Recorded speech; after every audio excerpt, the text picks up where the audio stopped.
screen, and look at the move. He's making down to the inside. Moves to the front from 5th all the way to the lead in lap 1. Walsh takes win number 2.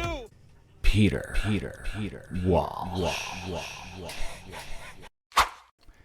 Ladies and gents, it is Japanese Grand Prix time. Oh, we are back, baby. This is one of the best circuits, guys, on the whole entire Canada, for the roster for the whole year. It's an incredible track, guys. This is one of the best ones out there. There's no doubt about it. The drivers always say it. It's so quick, high-speed track, big downforce on the car. Mechanical grip is going to be very, very big. Very important because you want to minimize the downforce on the car as much as you can.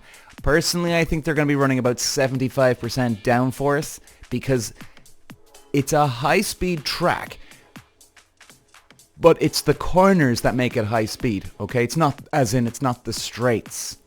So this is not like Monza, where you've got just long straights and you just take off as much wing as you can. This is very, very important to get through these bends. And we're going to go through a lot here, guys. There's a lot to talk about today. A lot of drama, obviously, unfolding in the last couple of weeks. Wow. Just with Mr. Vowles acting the dumb ass, should I say, by putting his boy Albon into the car. Not a good idea. They didn't even score a goddamn point, and he's just opened up a can of worms here now for the whole team. The team is going to be on edge. I know what this feels like, guys. You take your driver out of the car and you put in the other guy into the guy's car. This is causing some tension. I mean, I wouldn't say I would go this far, maybe. It's kind of like you just slept with some guy's wife here, you know? Like, it's not... You're stepping on toes big time here. Like, big time. And a lot of people are saying, oh, man, is this going to keep going? Yes, it is. Because the problem here is, guys, Williams do not have a spare car for Japan. Now, what happens if it happens again? Albon rides the car off in Japan, and what are they going to do? Now, the update at the moment is, after Australian Grand Prix, apparently they flew the car back to England to get it repaired, Albon's car, and they've brought it back over now. So, I mean, that's a lot of effort to be flying the car back home to England, getting it fixed and then bringing it back over, but that's what they've done. And this is going to be so... My heart goes out to Logan Sargent, honest to God, because even if they go through practice and nothing happens, even if they go through qualifying, he's still going to have that in the back of his head going, so did Albon keep it in one piece? I mean, it's going to just eat away at you guys. It really is. It's going to make you pissed off, as in like, oh, I got to wait for this fella now to either crash or not, and I'll know if I'm racing this weekend. Horrific feeling. Horrific. I've personally never, ever seen this in the racing world when I was around. I don't think I've ever even heard of this ever happen in Formula 1 or karting or Formula 2, Formula 3, Formula 4. I don't think I've ever heard it. I just can't remember that it's ever happened. But my God. Hopefully Albon doesn't crash the goddamn car, and then Logan Sargent can actually get his race in this weekend. My heart goes out to the wee lad. So fingers crossed for Logan Sargent. Okay, so ladies and gents, the Drivers' Championship. Well, there's been certainly a lot of drama as we spoke, but this is great for us because it keeps things close for now, which is fantastic. And let's bring up the points, shall we? So here we go. Maxi Boy is on 51, in the lead just by 4 points.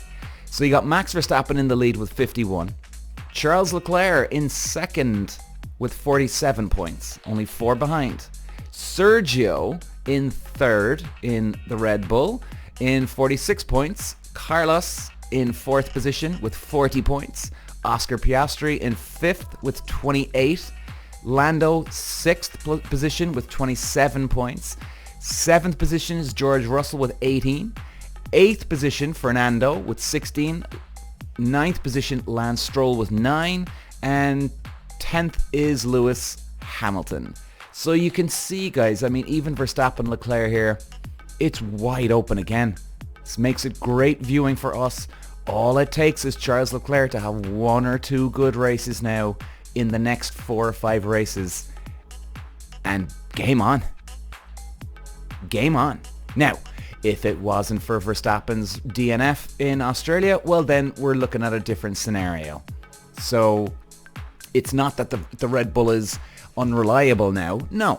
I mean, when was the last time they had a retirement? Jeez, it was a long time ago. A mechanical problem. So look, I just think it happens every now and then. Of course it does. I wouldn't say it's going to be a trend now. It's, oh, well, you know, they've done it once now. Is it going to happen again? I wouldn't go that far either. But hey, look, jeez, you never know, right? You never know. Okay, so where do we go now? Let's have a look. Now, guys, I want to show you the track here now. And we're going to obviously do an onboard lap as well, like we've done for all the other races. And we're going to go through the most important corners on the track. So you can see here now. Here we go.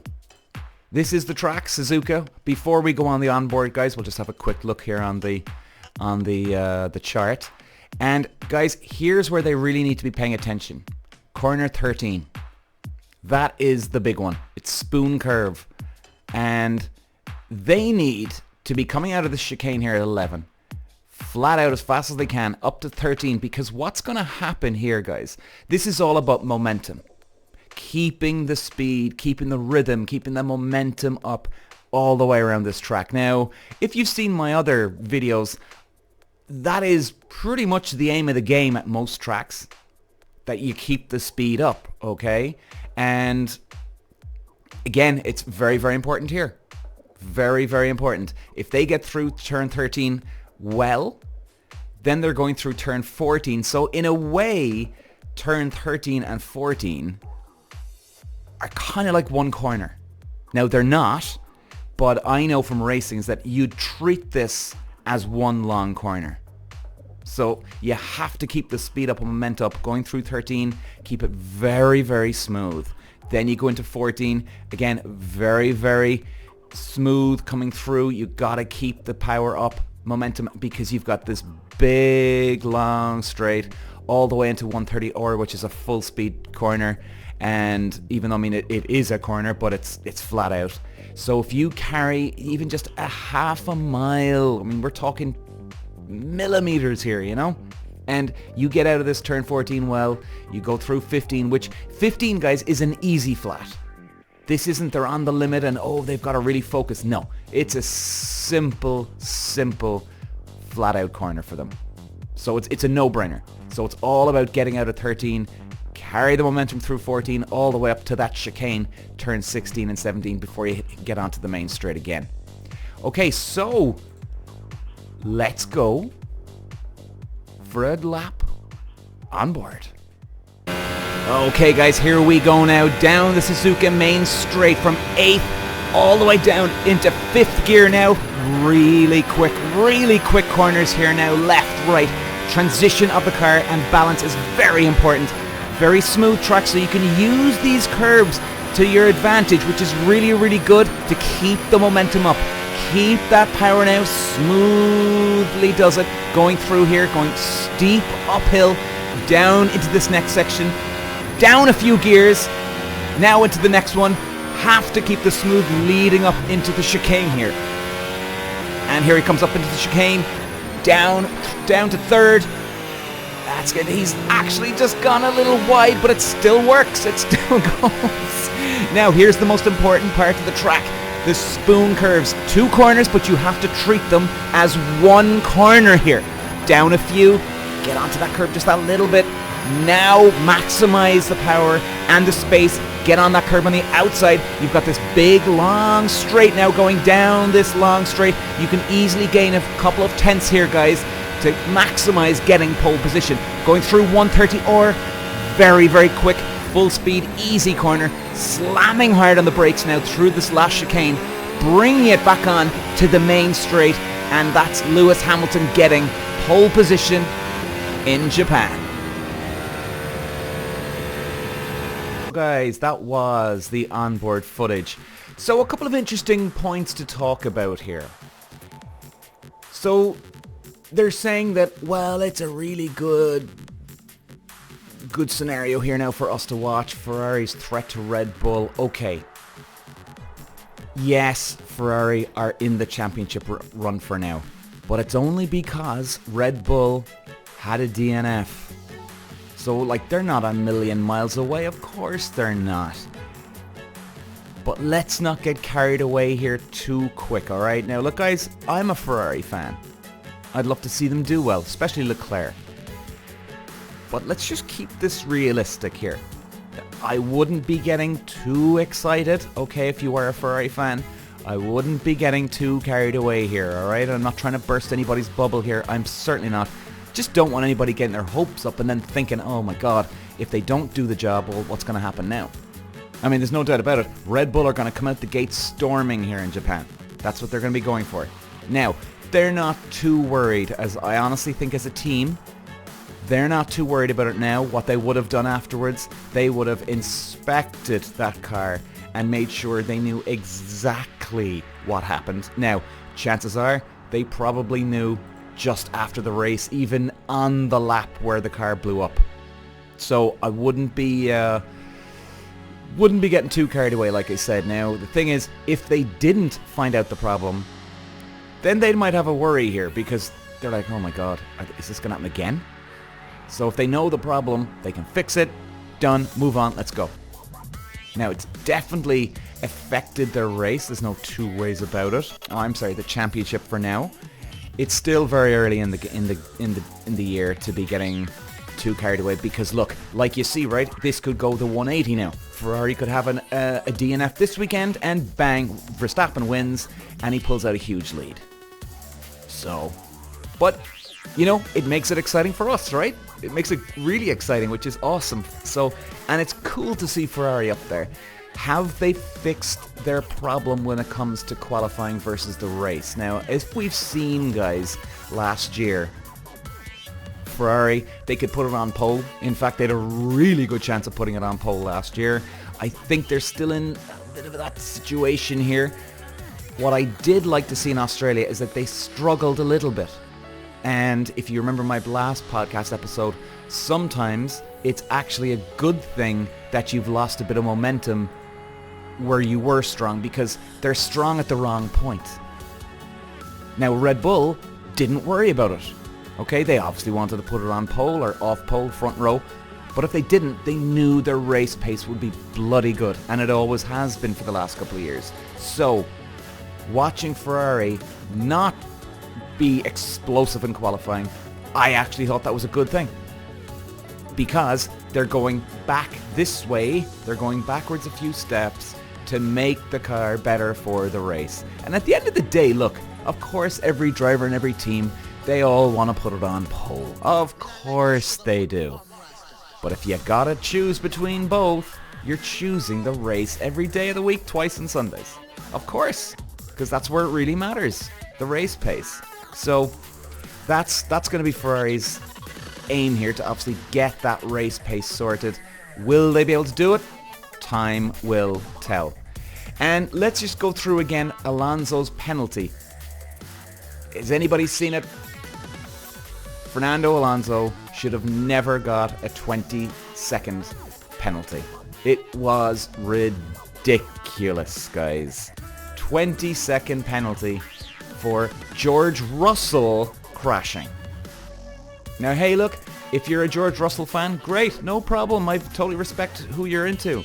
I'm just not going to stand up for a stupid mistake George Russell made. And I'm sorry, guys, but it is. And even my favorite driver, Alonso. If Alonso made a stupid mistake, I'd be calling him out on set and making a stupid mistake. I've made stupid mistakes. Every driver has made stupid mistakes in their career at some point. So look, Russell gets on the brakes, hits the brake pedal too hard, gets the car all over the place.